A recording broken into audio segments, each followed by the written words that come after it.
Hello friends, welcome back to a new blog. I hope आप सभी लोग अच्छे होंगे। मैं भी ठीक हूँ। और इस समय मैं ये बाहर वाले रूम में आ गई हूँ क्योंकि मुझे वूलन कपड़े निकालने हैं अपने।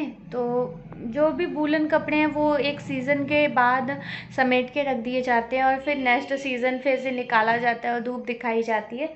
तो आज वही दिन है जब मैं इन कपड़ों को निकालूंगी और इसके बाद इनको धूप दिखाऊंगी। इसी बेड के नीचे रखे हुए हैं सभी वूलन कपड़े। ये निकाला घाली का काम चलता ही रहता है। अभी 2 महीने के लिए ये वूलन कपड़े निकाल लूँ और इसके बाद फिर से इनको ऐसे ही तय बना के और धुल के रखना पड़ेगा। और आइए आपको मैं सबसे खास टॉय से मिलाती हूँ अपने। वो डॉगी नहीं है, ओरिजिनल डॉगी नहीं है, लेकिन बिल्ली आती नहीं है अब यहाँ पे। वरना इस बेड पे इतनी गंदगी करके जाया करती थी, टॉयलेट करती थी कि महक बर्दाश्त करनी पड़ती थी। मैं तो नहीं साफ़ करती थी पर हस्बैंड साफ़ कर करके परेशान थे। और ये बैठा है, बिट्टी खेलती हैं आके तो इसकी गर्दन निकाल देती हैं, तो फिर ये हिलाता नहीं है इस तरीके से। अभी इसको मैं सही कर दूंगी।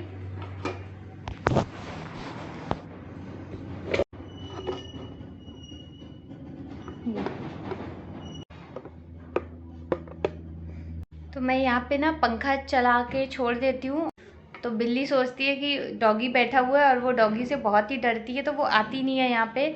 मुझे करीबन 2 महीने हो चुके हैं। मैंने फर्स्ट टाइम डाला था इसका ब्लॉग कि मैं बहुत ज़्यादा परेशान हो चुकी हूँ बिल्ली से और मन करता है कि उसको मैं मार दूँ, लेकिन मार नहीं सकते।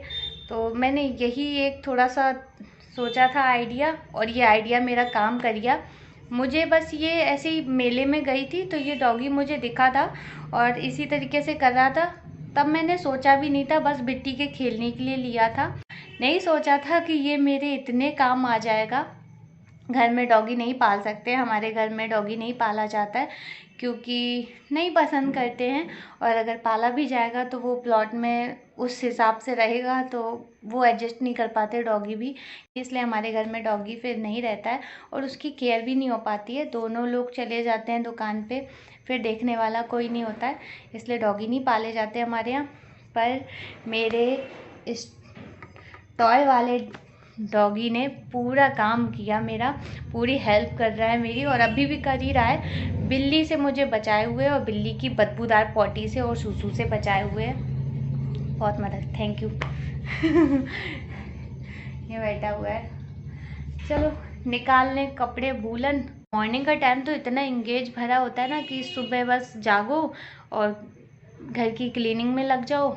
इसके बाद जब दोपहर आती है तब तक घर का ही काम कर रहे होते हैं लोग। सुबह से लेकर दोपहर तक यही चलता रहता है, खाना नाश्ता पानी। और जब इससे थोड़ा सा फुर्सत पाते हैं तो बिट्टी को अपना टाइम देना पड़ता है, तब जाके कहीं वो सोती है। तो तब तक मुझे भी नींद आने लगती क्योंकि खाना खाने के बाद ना फिर एक आलस चढ़ता है। आप जब जल्दी जगो ना फिर उतना ही जल्दी आपको आलस भी आने लगता है। और सीज़न भी ऐसा आ गया है कि अब नींद आएगी। जम के नींद आएगी क्योंकि बाहर अंधेरा दिखने लगता है, मौसम धुंधला सा दिखता है तो लगता है बस सो जाओ। तो ये एक आम बात है इस सीज़न में, मुझे ज़्यादा नींद आती है तो मैं भी सो जाती हूँ। मैंने सोचा चलो निकाल लिए जाएं क्योंकि अभी मुझे अपने घर भी जाना है गांव। मेरी दादी ख़त्म हो गई थी और अब जो तेरही होती है उसमें जाना पड़ता है घर पे, इसलिए फिर मुझे वूलन कपड़ों की नीड है अब बहुत ज़्यादा। और मुझे वूलन कपड़े चाहिए ही चाहिए, वरना 2-4 दिन और मैं रुक जाती। क्योंकि मुझे ना ये कपड़े जब फैलने लगते हैं वूलन वाले तब मुझे बहुत ज़्यादा सर दर्द होने लगता है क्योंकि मैं कपड़े समेट समेट के थक जाती हूँ। और इसके बाद उन कपड़ों की धुलाई, आहा, आनंद ही आ जाता है। बहुत ज़्यादा मुश्किल भरी हो जाती है, इसलिए मैं रोक ही रही थी अभी तक अपने आप को कि नहीं निकालूँ ये कपड़े। पर अब निकालना पड़ेगा क्योंकि अब मुझे इनकी ज़रूरत है। तो चलिए निकालते हैं। जो भी वूलन कपड़े हैं वो सब इसी जगह पे रखे हुए हैं और पूरा बेड उन्हीं चीज़ों से भरा हुआ है, कपड़ों से। कंबल रखे हुए हैं, बिट्टी के कपड़े, इनके, मेरे, टोटल वूलन कपड़े इस बेड में हैं। क्योंकि ये मैं ज़्यादा नहीं खोलती हूँ बेड, अंदर वाले बेड में भी इसी तरीके से कपड़े भरे हैं और इसमें भी कपड़े इतने हो जाते कि कहाँ रखें, और अगर इनमें ना समेट के रखें ना तो गंदगी भी नहीं संभाले चुकेगी मुझसे। पर मैं इस तरीके से कपड़ों को रखती हूँ, अच्छे से प्रेस करके और पन्नियों में पैक करके। सभी लोग रखते होंगे, मैं भी बस उसी तरीके से रखती हूँ और अपनी माँ से मैंने ये सभी कुछ सीखा है। मुझे एक भी कपड़े में फिर दिक्कत नहीं आती कि ये कहाँ चला गया, क्योंकि नए कपड़े मेरे साइड में हैं और पुराने कपड़े भी मेरे अलग पन्नी में हैं। एक भी कपड़ा मुझे कहीं और से ढूंढना नहीं पड़ेगा और ना ही मुझे परेशानी होगी कि कहाँ चले गए कपड़े। एक गम भी छिपा हुआ है अंदर, नहीं बता सकती किसी को, बस समझने वाले समझते हैं और नहीं समझने वाले नहीं समझ पाते हैं। मैं 13 दिन पहले गांव गई थी। उस दिन मेरी दादी का देहांत हो गया था, वो इस दुनिया में नहीं रही अब। और फिर मैं वहाँ पे रुकी नहीं, मैं मेरी दीदी दोनों ही वहाँ से चले आए थे, क्योंकि अगर मैं वहाँ रहती तो मुझे अपनी दादी की याद आती रह रह के और रोना आता है।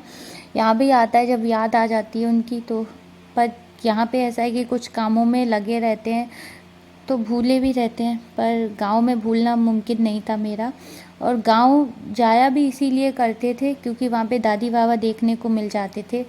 और पापा मम्मी से तो मैं यहाँ भी मिल लेती हूँ, पर दादी बाबा से स्पेशली मिलने जाया करती थी बचपन से ही। तीज त्यौहार पे हमेशा यहीं रही हूँ, पर दादी बाबा के लिए गांव जाया करती थी। अब तो दादी नहीं रही मेरी, और इसीलिए फिर इच्छा नहीं करती है वहाँ पे जाने की। कैसे जाऊँ, हिम्मत नहीं पड़ रही मेरी, पर मजबूरी बस जाना पड़ेगा मुझे, क्योंकि मानदान खिलाए जाते हैं। और मैं तुरंत ही चली आऊँगी क्योंकि मुझे वहाँ पे बिल्कुल अच्छा नहीं लगेगा। वहाँ पे दादी थी तो एक खुशी रहती थी अंदर कि मैं दादी से मिल रही हूँ, घंटों बैठती हूँ और बचपन की यादें ताज़ा हो जाया करती थी। घर जाते थे तो दादी चल नहीं पाती थी, इसके बाद भी ज़बरदस्ती चीज़ें खिलाया करती थी, हाथ फहराती थी सर पे। अब वो बस सहलाना नहीं मिलेगा, अब बस घर पे वो जगह सूनी मिलेगी मुझे, पर मजबूरी बस जाना पड़ेगा। रुको रुको रुको रुको रुको भैया, हम बिस्तर लगा रहे, उतरो उतरो उतरो, पहले लगा लेने दो।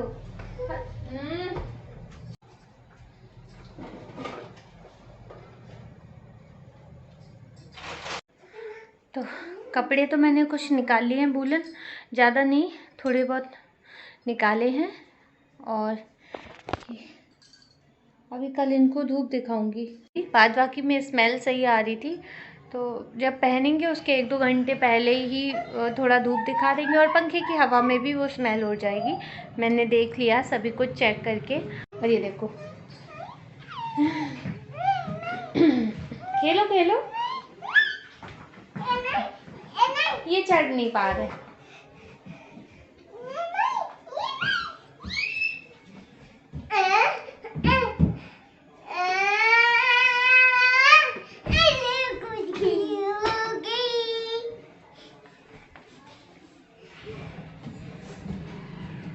कूदो कूदो कूदो कूदो कूदो, जल्दी जल्दी कूदो, जल्दी कूदो जल्दी कूदो।